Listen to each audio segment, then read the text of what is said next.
শ্রী শ্রী আনন্দময়ী আশ্রমে আজ অনুষ্ঠিত হয় কুমারী পুজো। সেকালে মুনি ঋষিরা কুমারী পুজোর মাধ্যমে প্রকৃতিকে পুজো করতেন। প্রকৃতি মানে নারী, সেই প্রকৃতিরই আর এক রূপ কুমারীদের মধ্যে দেখতে পেতেন তারা।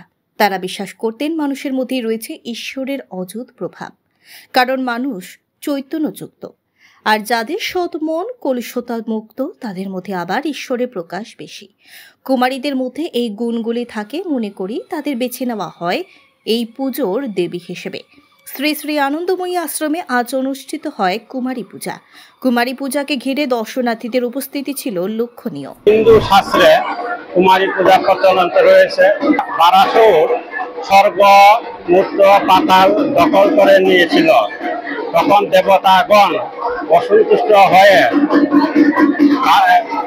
কালীর নিকট প্রার্থনা করেছিলেন। তখন কালী রূপে প্রথম কুমারী রূপে পূজিত হয়েছিলেন। 1991 খ্রিস্টাব্দে বেলুর মঠে স্বামী বিবেকানন্দ শারদীয়া অষ্টমীতে নিজেই তিনি কুমারী পূজা সূচনা করেছিলেন। তখন তিনি হিন্দু শাস্ত্র রীতিমতি অনুযায়ী মঠ মন্দিরে আশ্রমে বিভিন্ন জন্মস্থানে কুমারী পূজা প্রচলিত হয়েছিল। আমরা কুমারী পূজা করি কেন? নিজেকে পশু থেকে সংযত রেখে সেই কুমারীকে পূজা করা হয়। 1 থেকে 16 বছরের অধিক অরজস্বলা কুমারী মায়ের পূজা অনুষ্ঠিত হয়।